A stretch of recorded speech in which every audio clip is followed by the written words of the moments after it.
Dear students, आज हम पढ़ेंगे कंट्रैक्ट एक्ट 1872।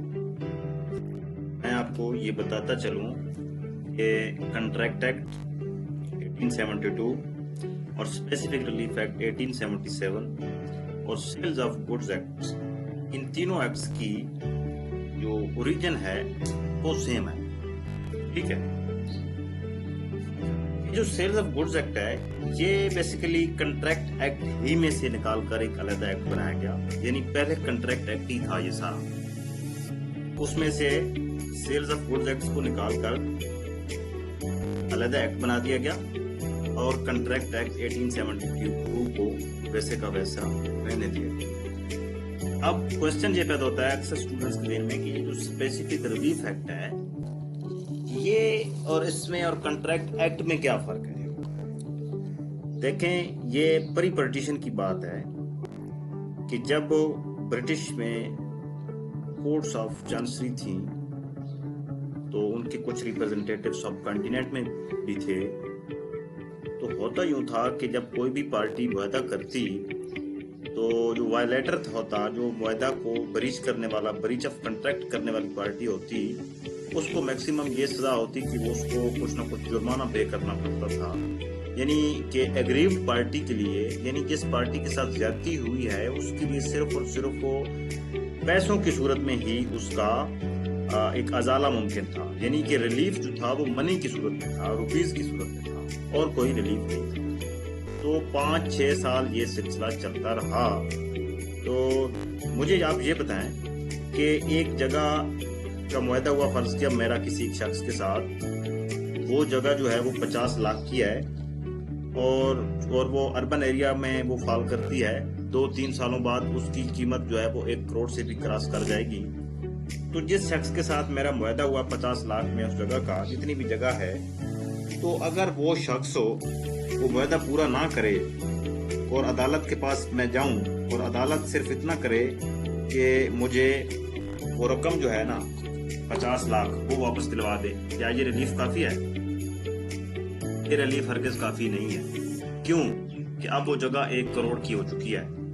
तो इसलिए मेरा रिलीफ 50 लाख रुपया नहीं है, बल्कि मेरा रिलीफ वो जगह है। तो 1877 में ये कमी फील की गई कि यार रिलीफ जो है वो सिर्फ मनी की सूरत में नहीं, बल्कि रिलीफ की कुछ और शक्लें भी हो सकती हैं। तो क्यों ना जो पार्टी ज्यादा हकदार है जिस रिलीफ की, उसको वही रिलीफ दिया जाए। उस गर्ज से स्पेसिफिक रिलीफ एक्ट 1877 इशू किया गया और स्पेसिफिक रिलीफ एक्ट वो अलग एक्ट बना दिया गया। अब मुआहदा जात जितने होते हैं, जितने भी मुआहदा जात होते हैं, उनको उनका जो दावा किया जाता है, जो क्लेम किया जाता है अदालत में, कंट्रैक्ट एक्ट के किसी सेक्शन के तहत नहीं होता, बल्कि वो स्पेसिफिक रिलीफ एक्ट के सेक्शन के तहत वो क्लेम किए जाते हैं। चाहे वो जिस किस्म का भी claim, aggrieved party specific relief act के सेक्शन के तहत आती है। जैसे फौजदारी में, ज़ाब्ता फौजदारी में जो FIR होती है वो 154 के तहत हम दिलवाते हैं। और इस तरह यानी कि ज़ाब्ता में जो है ना वो रूल्स और कवानीन होते हैं। इस तरह कंट्रैक्ट एक्ट को आप ये समझ लें कि इसमें ये कंट्रैक्ट एक्ट एक ज़ाब्ते का नाम है। इसमें कवानीन दिए गए हैं, इसमें बेसिक रूल्स दिए गए हैं कि कौन एग्रीड होगा, कब होगा, उसकी ड्यूटीज क्या होंगी। ये चीजें कंट्रैक्ट एक्ट बयान करता है। जबकि जो रिलीफ है, जो क्लेम हम करेंगे, वो स्पेसिफिक रिलीफ एक्ट के सेक्शन के तहत अदालत में करेंगे। यानी अदालत में जो हम दावा दायर करेंगे ना, जैसे कि स्पेसिफिक रिलीफ एक्ट के दावा तामील मुख्तसिर बहुत आम दावा होता है, सेक्शन 42 स्पेसिफिक रिलीफ एक्ट के तहत होता है। इस तरह बाकी जितनी भी दावाजात होंगे हम सेक्शन जो है ना उस पर स्पेसिफिक रिलीफ एक्ट का ही एप्लीकेबल होगा। ठीक है, कंट्रैक्ट एक्ट में आपको बेसिक डेफिनेशन दी गई है कि एग्रीमेंट होगा क्या, कंट्रैक्ट क्या होगा, वाइडेबल क्या होगा, वाइड कंट्रैक्ट क्या होगा, पार्टी की जिम्मेदारी क्या होगी, रिसीवर की क्या जिम्मेदारी होगी, प्रिंसिपल की क्या होगी, एजेंट की क्या होगी, और कब वो कंट्रैक्ट लीगल होगा, कब वो इलीगल होगा, कब कंसिडरेशन लीगल होगी, कब इलीगल होगी। ये चीजें आपको बताता है कंट्रैक्ट एक्ट। जबकि अब कोई भी जब एग्रीव्ड पार्टी कोई क्लेम करेगी अदालत में जाकर, तो वो किसके तहत करेगी? स्पेसिफिक रिलीफ एक्ट 1877 के तहत करेगी। तो आज हम शुरू करते हैं। आप जितनी भी यूनिवर्सिटीज या लॉ कॉलेजेस में पढ़ते हैं तो कोई भी टीचर आपको अजबर लॉ नहीं पढ़ा सकता। लॉज की फहरिस्त इतनी ज्यादा है कि कुछ चीजें आपके कोर्स में होती हैं लेकिन टीचर आपको नहीं पढ़ा पाते। तो मेरी बात करने का मकसद ये हरगिज़ नहीं है कि कोई टीचर, अल्लाह न करे कोई हमारे पाकिस्तान में कोई टीचर बुरे हैं या गंदे हैं। बहुत अच्छे टीचर हैं, सब टीचर अच्छे होते हैं। बस इंसान की अपनी कैपेसिटी है कि वो क्या करना चाहता है। सब टीचर अच्छे होते हैं, कभी किसी टीचर का गिला मत करें। कोई भी टीचर बुरा नहीं होता, और कोई भी शख्स जो आपको पढ़ा रहा होता है वो बुरा नहीं होता। वो आपका मोशन होता है, वो बहुत अच्छा होता है। क्यों कि उस शख्स चाहे वो जितना ही नालायक क्यों ना हो, उससे आपको कुछ ना कुछ जरूर मिल जाता है। अच्छा, इसमें मैं बात करने लगा था कि यूनिवर्सिटीज और लॉ कॉलेजेस में आपको जो कुछ पढ़ाया जाता है उसमें आपको ये पढ़ाया जाता है कि आपने लॉ पढ़ना कैसे है। यानी आपको इस काबिल बनाया जाता है कि अगर कोई बिल्कुल न्यू एक्ट आए, कोई न्यू लॉ आ जाए आपके पास, उसको पढ़कर आपको बखूबी उसकी जो टर्म्स हैं, उसकी जो कॉमास और सेमीकोलन और उसकी जो पंक्चुएशन है और उसके में जो खास किस्म के वर्ड्स इस्तेमाल होते हैं उनको समझकर आप उस एक्ट को खुद समझ लें। यानी कि आपको इस काबिल बनाया जाता है। यानी लॉ नहीं सिखाया जाता बल्कि लॉ पढ़ना सिखाया जाता है। तो आज हम शुरू करेंगे जी कंट्रैक्ट एक्ट। इसमें प्रीलिमिनरी, इसमें शॉर्ट टाइटल, एक्सटेंड, कमेंसमेंट और number 2 communication, acceptance and revocation, proposal क्या होती है, contract voidable, contract and word agreements क्या होते हैं। इसी तरह कंटिजेंट कंट्रैक्ट क्या होता है, परफॉर्मेंस ऑफ कंट्रैक्ट क्या है। और ये मैं आपको चैप्टर, ये फहरिस्त दिखाने का मतलब ये है कि अगर आप फहरिस्त देख लें तो आपको अंदाजा हो जाता है कि इस एक्ट में हमने क्या क्या पढ़ना है। Certain relations resembling those created by contract of the consequences of breach of contract, यानी ब्रीच क्या होता है, वायलेट करना, कंट्रैक्ट को पूरा ना करना, ये ब्रीच ऑफ कंट्रैक्ट होता है। उसके क्या कॉन्सिक्वेंसेज होंगे, उसके क्या नतीजे होंगे। सेल्स ऑफ गुड्स एक्ट, ये देखेंगे चैप्टर नंबर 7। चैप्टर नंबर 7 जो है ये सेल्स ऑफ गुड्स एक्ट, ये अलग एक्ट बना दिया गया है। इसको देखें ना, सेक्शन 76 टू सेक्शन 123 क्या किया गया जी, इसको अलहदा 76 से 123 ये अलहदा एक्ट बना दिया गया जिसको सेल्स ऑफ गुड्स एक्ट कहा जाता है। चैप्टर नंबर 8 क्या है जी, इंडेमनिटी एंड गारंटी। उसके बाद बेलमेंट क्या है, ये पूरी फहरिस्त है।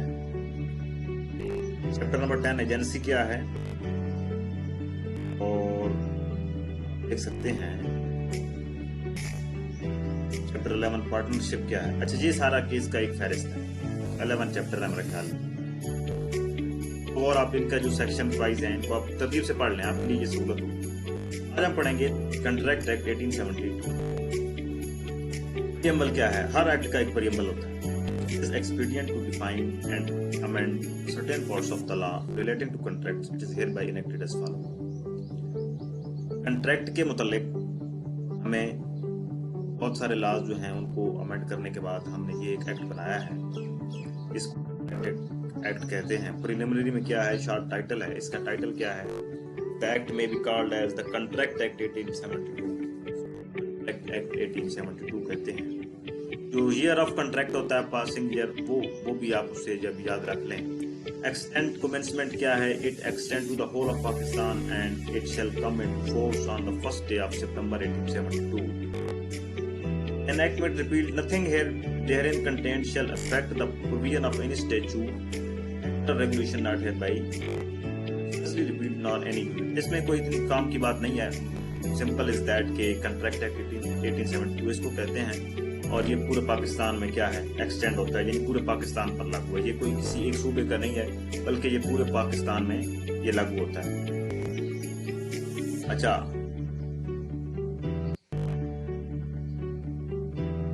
पूरे पाकिस्तान में ये लागू। इंटरप्रिटेशन का असल ये एक जो देखने वाली है सेक्शन 2 है, ये सबसे अहम है। तो इसमें मैं आपको एक एग्जांपल से समझाने की कोशिश करूंगा, बाद में हम इसकी रीडिंग करेंगे। अर्ज किया, शख्स ए शख्स बी को कहता है कि मैंने जायदाद बेचनी है। यानी दो शख्स हैं, पर्सन ए और person B. Person A person B को कहता है कि मैंने जायदाद बेचनी है। तो ये क्या हो गई, उसने पर्सन ए ने क्या की है, ऑफर की है, यानी कि मैंने जायदाद बेचनी है। तो बी कहता है कि हाँ मैं लेना चाहता हूँ। ये क्या हो गई, ये एक्सेप्टेंस हो। पर्सन ए ने कहा कि मैंने जायदाद बेचनी है, ये ऑफर। पर्सन बी ने कहा कि मैंने इसे लेनी है, तो ये क्या होगी, ये एक्सेप्टेंस होगी। अच्छा, उसके बाद अब तक जो प्रोसेस हुआ है ना, यानी ऑफर हुई और एक्सेप्टेंस हुई। जब ऑफर और एक्सेप्टेंस कंप्लीट हो जाए तो उसे हम क्या कहेंगे, उसे हम कहेंगे प्रॉमिस। ए कहता है कि मैंने ये जायदाद 2 लाख में बेचनी है, बी उसे कबूल कर लेता है, यानी प्रॉमिस हो चुका है। ऑफर हुई, एक्सेप्टेंस हुई। ऑफर और एक्सेप्टेंस मुकम्मल होने के प्रोसेस को हम क्या कहते हैं, प्रॉमिस कहते हैं। प्रॉमिस के बाद कंसिडरेशन आती है कि कितनी कीमत में, कीमत यानी कि कंसिडरेशन। जब प्रॉमिस के साथ कंसिडरेशन जुड़ जाए तो वो क्या होगा, उसे हम कहेंगे एग्रीमेंट। और एग्रीमेंट कब, कंट्रैक्ट कब बनता है, देखें। अगर मैं आपको ये कहता हूं कि मेरे पास ये घड़ी है, मैंने इतनों की बेचनी है, आप कहते हैं हाँ मैंने इतनों की लेनी है, क्या ये कंट्रैक्ट है? ये कंट्रैक्ट नहीं है। क्यों? ये कंट्रैक्ट इसलिए नहीं है कि ये रिटन हालत में नहीं। You can not enforce this agreement into any court. ठीक, कंट्रैक्ट वो होता है जो रिटन हालत में हो और इन्फोर्सेबल बाय लॉ हो, उसे हम क्या कहेंगे, उसे हम कंट्रैक्ट कहेंगे। यानी आपको प्रोसेस की समझ आ गई। ऑफर क्या हुई, ए ने कहा कि मैंने जायदाद बेचनी है, बी ने कहा मैंने लेनी है। Offer and then acceptance. जब ऑफर और एक्सेप्टेंस मिल गई तो इसको हम क्या कहेंगे, एक्सेप्टेंस जब हो गई तो इसे हम प्रॉमिस कहेंगे। प्रॉमिस के बाद जब आप कंसिडरेशन का जिक्र करेंगे तो जब प्रॉमिस के साथ कंसिडरेशन भी जुड़ गई और दोनों पार्टीज एग्री हो गई तो वो क्या हो गया, वो एग्रीमेंट हो गया। और एग्रीमेंट कंट्रैक्ट कब बनेगा, कंट्रैक्ट उस वक्त बनेगा जब आप उस एग्रीमेंट को लॉ के तहत इन्फोर्स करवा सकें। उसको हम क्या कहेंगे, उसको हम कंट्रैक्ट कहेंगे। ये था जी एक सिंपल कंसेप्ट। अब पढ़ते हैं जी class number 2, interpretation class. In this act, the following words and expressions are used in the following senses unless a contrary intention appears from the context.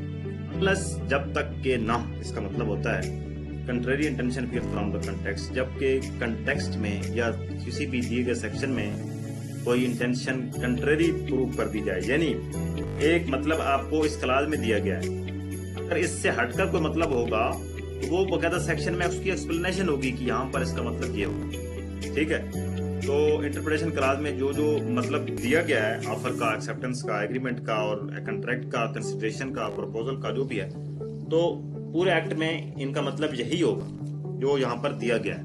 अगर कोई कंट्रेरी मतलब होगा तो वो उसमें उस सेक्शन में मेंशन किया जाएगा कि यहाँ पर इसका मतलब ये है, स्पेसिफिक मतलब ये है।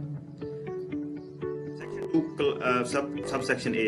When one person signifies to another his willingness to do or to abstain from doing anything with a view to obtaining the assent of the other two, such act or abstinence is said to make a proposal. मैंने आपको जो मिसाल दी, ये किसकी मिसाल है, ये एक एक्ट की है, यानी to do something। abstain का क्या मतलब होता है, abstain का मतलब होता है किसी काम से किसी को रोकना या किसी काम से रोक जाना, कोई काम ना करना। यानी to do होता है कोई काम करना और to abstain क्या होता है, कोई काम ना करना। ठीक है, तो जब आप कोई काम करने की या कोई काम ना करने की एक विलिंगनेस शो करेंगे दूसरे शख्स को, इस उम्मीद के साथ, इस व्यू के साथ कि वो आपकी मर्जी के साथ वो शामिल हो जाएगा, आपकी हाँ के साथ हाँ मिलाएगा, तो वो क्या होगी, उसमें उसको हम क्या कहते हैं, उसको प्रपोजल बोलते हैं, इसको ऑफर भी बोलते हैं, यानी प्रपोजल और ऑफर। बी में क्या है जी, when the person to whom the proposal is made signifies his assent thereto, the proposal is said to be accepted. A proposal when accepted becomes a promise. जब आपने उस शख्स को प्रपोजल पेश की, उसने उस प्रपोजल को एक्सेप्ट किया, तो ये जब प्रपोजल एक्सेप्ट हो गई, यानी प्रपोजल यानी ऑफर और एक्सेप्टेंस के बाद एक्सेप्टेंस जब हो गई तो उसे हम क्या कहेंगे, when offer or proposal is accepted then it is called as promise. The person making the proposal is called the promiser and the person accepting the proposal is called the promisee. यानी जो आपको offer या proposal कर रहा है उसे हम promisor कहेंगे और जो उसको एक्सेप्ट कर रहा है उसके हम क्या कहेंगे, उसे हम प्रोमिसी कहेंगे। When at the desire of the promisee or any other person has done or abstained from doing, or does or abstain from doing, or promises to do or to abstain from doing something, such act or abstain from promise called constitution for the promise. यानी कि ये तीनों जमानों में हो सकती है, यानी कि when at the desire of the promisee or any other person has done or abstained from doing, यानी ये माजी की बात हो रही है, कोई काम कर चुका है या कोई किसी काम करने से वो रुक चुका है, और does or abstains from doing, और promises to do or to abstain from doing, यानी कि अपने आप को वो वादा करता है कुछ करने का, ये हाल की बात हो रही है. समथिंग सच एक्ट और abstinence promise called constitution for the promise. ठीक है, constitution for the promise क्या होगी कि has done or abstain from doing, does or abstains यानी हाल की बात, promises to do or to abstain यानी कि फ्यूचर की बात हो रही है. अच्छा, अगर एक शख्स ने माजी में किसी के लिए खिदमत सरंजाम दिया है तो उसको भी कंसिडरेशन दी जा सकती है कि हाल में कोई लेन देन का मामला सरंजाम देना चाहता है या फिर मुस्तकबिल में कोई ऐसा काम करना चाहता है. यानी कंसिडरेशन के लिए ये जरूरी ना है कि वो सिर्फ मौजूदा वक्त के मुताबिक हो, ये तीनों जमानों में हो सकती है. बात की समझ आ गई? ये तीनों जमानों में हो सकती है. कंसिडरेशन क्या है? बेसिकली कंसिडरेशन ये है कि कोई भी शख्स कोई जब काम करता है उसको उसके बदले में आपको उसको जो भी पे बैक करते हैं ना, वो मनी की सूरत में हो सकती है, वो कोई प्लेस हो सकती है, वो कोई तोहफा हो सकता है, जो भी हो सकता है, उसे हम क्या कहेंगे? कंसिडरेशन. एक प्लाट में आपसे लेना चाहता हूँ, आप मुझे वो प्लाट देना चाहते हैं, तो जो पैसे होंगे ना, पैसे में क्या होंगे? पैसे में consideration. Every promise and every set of promises forming the consideration for each other is an agreement. यानी कि जब प्रॉमिस के साथ कंसिडरेशन मिल जाएगी तो उसे हम क्या कहेंगे? उसे हम agreement. Promises which form the concession are part of condition for each other are called reciprocal promises. यानी कि ऐसे promises होते हैं जैसे कि मैं अगर आपको ये कहूँ कि मैं आपको ये गाड़ी देना चाहता हूँ और आप मुझे बदले में वो जगह दे दें. ठीक है, अगला बंदा कहता है हाँ मैं आपको जगह देना चाहता हूँ, यानी कि क्या उस अगले बंदे ने अपनी ऑफर की, मैंने अपनी ऑफर की, उसने अपनी एक्सेप्टेंस की, मैंने अपनी एक्सेप्टेंस की. जब दोनों तरफ से ऑफर और एक्सेप्टेंस होगी ना, उसे हम रेसिप्रोकल प्रॉमिस कहेंगे. यानी एक गाड़ी और प्लाट का जब हम सौदा करेंगे तो ये क्या होगा? ये रेसिप्रोकल प्रॉमिस होगा. बात की समझ आ गई? Promises which form the condition part of reciprocal, इनको हम क्या कहेंगे? रेसिप्रोकल प्रॉमिसेस कहेंगे. यानी कि दोनों तरफ से जब ऑफर एंड एक्सेप्टेंस होगी ना, दोनों तरफ से ऑफर भी होगी, यानी एक तरफ से ऑफर हुई, दूसरे ने एक्सेप्ट किया, अब दूसरे ने भी ऑफर करनी है तो पहले ने एक्सेप्ट करनी है. यानी जब ऑफर और एक्सेप्टेंस दोनों तरफ से होगी तो वो क्या होगा? रेसिप्रोकल प्रॉमिस होगा. An agreement not enforceable by law is said to be void. कोई भी एग्रीमेंट जो कि इन्फोर्सेबल बाय लॉ नहीं है तो उसे हम क्या कहेंगे? उसे हम वॉइड कहेंगे. यानी जैसे कि अगर आपके पास 1 किलो चरस है, आप उसे बेचना चाहते हैं, तो अगले बंदे के साथ आपने 1 लाख में उसका मुआहदा किया, तो क्या ये इन्फोर्सेबल बाय लॉ है? बिल्कुल नहीं है. अगर आप इन्फोर्सेबल लॉ फरमाने जाएंगे तो पकड़े जाएंगे, आप भी पकड़े जाएंगे और वो चरस बेचने वाला भी पकड़ा जाएगा. ये तो इलीगल है. तो जो एग्रीमेंट इन्फोर्सेबल बाय लॉ नहीं होता वो क्या होता है? वो वाइड होता है. An agreement enforceable by law is contract. और जो एग्रीमेंट इन्फोर्सेबल बाय लॉ हो उसे हम क्या कहेंगे? उसे हम कॉन्ट्रैक्ट कहेंगे. An agreement which is enforceable by law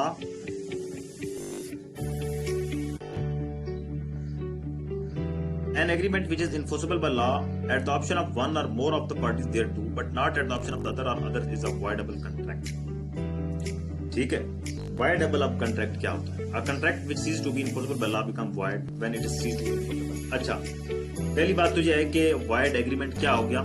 void agreement वो हो गया कि जो आप शुरू से जो इलीगल है, ठीक है, जो शुरू से इलीगल है. अच्छा, वो क्या हो गया जी? वो वाइड एग्रीमेंट हो गया. अब देखें दूसरा स्टेप है जी, वाइडेबल कंट्रैक्ट. वाइडेबल कंट्रैक्ट एक ऐसा कंट्रैक्ट होता है जो एक पार्टी के ऑप्शन पर उससे वाइड करार दे दिया जा सकता है. यानी उसे वाइडेबल कंट्रैक्ट को आप वाइड कंट्रैक्ट नहीं कह सकते, लेकिन एग्रीव्ड पार्टी, जो एग्रीव्ड पार्टी है उसके ऑप्शन पर उस कंट्रैक्ट को अदालत में वाइड करार दे दिया जा सकता है. जैसे कंट्रैक्ट के लिए ये प्रीरिक्विजिट है, ये जरूरी चीज है कि कंट्रैक्ट के लिए फ्री कंसेंट हो. अगर एक पार्टी की फ्री कंसेंट नहीं है तो वो कंट्रैक्ट जो है वो कंट्रैक्ट नहीं होता. ठीक है, उसकी जो लीगल रिक्वायरमेंट है वो पूरी नहीं होती. मसलन मैं किसी शख्स के कनपट्टी पर पिस्टल रखकर ये कहता हूँ कि मुझे ये प्लाट इतनों पैसों में दे दो, तो वो मेरे साथ एग्री हो जाता है, लेकिन ये उसकी फ्री कंसेंट नहीं है, एग्री हो जाता है. तो ये जो हमारा कंट्रैक्ट हुआ है ये क्या वाइड कंट्रैक्ट है? वाइड कंट्रैक्ट ये नहीं है. क्यों? वाइड इसलिए नहीं है कि ये कोई कंट्रैक्ट तो हो गया। इसको वाइडेबल क्यों कहा हमने? इसको वाइडेबल हमने इसलिए कहा कि ये जो जिसके हमने कनपट्टी पर पिस्टल रखा है ना, वो जाकर अदालत में ये कह सकता है कि मेरी फ्री कंसेंट इसमें नहीं है। तो अदालत इस कंट्रैक्ट को क्या कर देगी? इस कंट्रैक्ट को वाइड यानी इलीगल, ये बेनिशियो वाइड यानी कि डिक्लेयर कर देगी कि ये बिल्कुल शुरू से इलीगल और बिल्कुल गैर कानूनी कंट्रैक्ट है। हाँ, इसको इस कनपट्टी पर पिस्टल रखने वाले शख्स ने ये हमारे साथ मुआहदा किया। इसको वैसे असूली तौर पर तो ये भी क्या है, ये भी इलीगल काम है, ये कोई लीगल काम तो नहीं है। लेकिन ये भी हो सकता है, ये भी मुमकिन सूरत हाल है कि वो जिसकी कनपट्टी पर हमने पिस्टल रखा, वो 2-3 दिन बाद उसको समझ आ जाए कि उन्होंने तो मेरे साथ ज्यादती की है, लेकिन मुझे इसमें कोई घाटा नुकसान नहीं है, तो लिहाजा ये कंट्रैक्ट मुझे इसको कैरी ऑन करना चाहिए। तो ये भी तो हो सकता है। जब वो उसकी जब आजाद मर्जी शामिल हो जाएगी उस कंट्रैक्ट में, तो वो कंट्रैक्ट लीगल है। अच्छा, जब वो शख्स जब अदालत में जाएगा, कहेगा कि मेरी कनपट्टी पर इन्होंने पिस्टल रखा और मेरी इसमें कोई फ्री कंसेंट नहीं थी, तो अदालत क्या करेगी? अदालत करेगी ये कहेगी कि कंट्रैक्ट के लिए ये जरूरी है कि फ्री कंसेंट हो। अगर आपने इसकी फ्री कंसेंट नहीं ली तो इसका मतलब ये है कि ये कंट्रैक्ट जो है, ये कंट्रैक्ट वाइड है। यानी वाइडेबल का क्या मतलब है? वाइडेबल का मतलब मूवेबल का क्या मतलब होता है? जिसको हम मूव कर सकते हैं। ठीक है, इसी तरह वाइडेबल का क्या मतलब है? जिसको हम वाइड डिक्लेयर करवा सकते हैं। यानी कि जिस पार्टी के साथ ज्यादती हुई है ना, जो अग्रीव्ड पार्टी है, वो अदालत में जाकर उस कंट्रैक्ट को क्या कर सकती है? वाइड डिक्लेयर करवा सकती है। The contract which is able to be called as void, that contract is called as voidable. ठीक है। अच्छा, उसके बाद क्या है? A contract which ceases to be enforceable by law becomes void when it ceases to be enforceable. अच्छा, wide contract क्या होता है? वाइड एग्रीमेंट तो वो हो गया ना जो शुरू से इलीगल और गैर कानूनी है। वाइड कंट्रैक्ट एक ऐसा कंट्रैक्ट होता है जो पहले एग्रीमेंट बनता है ना, वो एग्रीमेंट लीगल था, कंट्रैक्ट भी लीगल था। ठीक है, कंट्रैक्ट की इलीगलिटी में कोई शक नहीं है। लेकिन अब उस कंट्रैक्ट के इन्फोर्समेंट का जो टाइम पीरियड है वो गुजर चुका है। यानी या टाइम पीरियड गुजर चुका है, या किसी और सबब के तहत जो आपका सब्जेक्ट मैटर है जिसके मुतालिक आपने कंट्रैक्ट किया था वो इलीगल डिक्लेयर कर दिया गया है, या मतलब कोई भी सबब हो सकता है। यानी जब आपने कंट्रैक्ट जिस वक्त किया वो कंट्रैक्ट उस वक्त तो लीगल था, लेकिन जब अब इन्फोर्स करवाने का वक्त आया तो वो लीगल न रहा। उसके लीगल ना रहने की बहुत सारी वजूहत हो सकती है। जैसा कि सब्जेक्ट मैटर है, वो कंट्रैक्ट करते वक्त तो वो लीगल था सब्जेक्ट मैटर, लेकिन कंट्रैक्ट जब आप इन्फोर्स करवाने गए तो वो subject matter government of Pakistan ने उसको इलीगल डिक्लेयर कर दिया। जब वो इलीगल डिक्लेयर हो गया सब्जेक्ट मैटर, तो क्या आपका कंट्रैक्ट लीगल रहा? नहीं, आपका कंट्रैक्ट लीगल न रहा। तो लिहाजा एक ऐसा कंट्रैक्ट जो पहले तो लीगल था लेकिन बाद में किसी भी सबब के तहत उसको आप इन्फोर्सेबल बाय लॉ नहीं करवा सकते, कोई भी कंट्रैक्ट जिसको आप इन्फोर्सेबल बाय लॉ नहीं करवा सकते, वो क्या होगा? वो वाइड कंट्रैक्ट होगा। आपने याद रखना है कि वाइड एग्रीमेंट तो वो होगा जो शुरू से इलीगल है, जो गैर कानूनी है, जबकि वाइड कंट्रैक्ट का सिनेरियो थोड़ा मुख्तलिफ है। वाइड कंट्रैक्ट में आप एग्रीमेंट करते हैं, कंट्रैक्ट बिल्कुल लीगल होता है, जायज होता है, लेकिन बाद में किसी भी सबब के तहत आप उसको जब अदालत में इन्फोर्स नहीं करवा सकते तो उसको हम क्या कहेंगे? उसको हम कहेंगे वाइड कंट्रैक्ट। वाइड कंट्रैक्ट कौन हुआ? क्या हुआ? वाइड कंट्रैक्ट एक ऐसा कंट्रैक्ट हुआ जो कि इन्फोर्सेबल बाय लॉ नहीं रहा, उसको हम क्या कहेंगे? उसको हम वाइड कंट्रैक्ट कहेंगे। तो वाइडेबल कंट्रैक्ट क्या हुआ? वाइडेबल कंट्रैक्ट एक ऐसा कंट्रैक्ट हुआ जिसको एग्रीव्ड पार्टी यानी कि पार्टी का जो ऑप्शन है, उस पार्टी का ऑप्शन है कि क्या वो उस कॉन्ट्रैक्ट को कैरी ऑन करवाना चाहती है या उस कॉन्ट्रैक्ट को मुकम्मल करना चाहती है।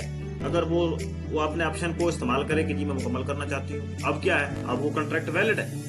अगर पार्टी ये कहे कि मेरी कनपट्टी पर पिस्टल रखा गया था, मेरी कंसेंट इसमें भरी नहीं है, तो अब क्या है? वो कंट्रैक्ट अब कंट्रैक्ट वो वाइड है, वो वाइड कंट्रैक्ट है।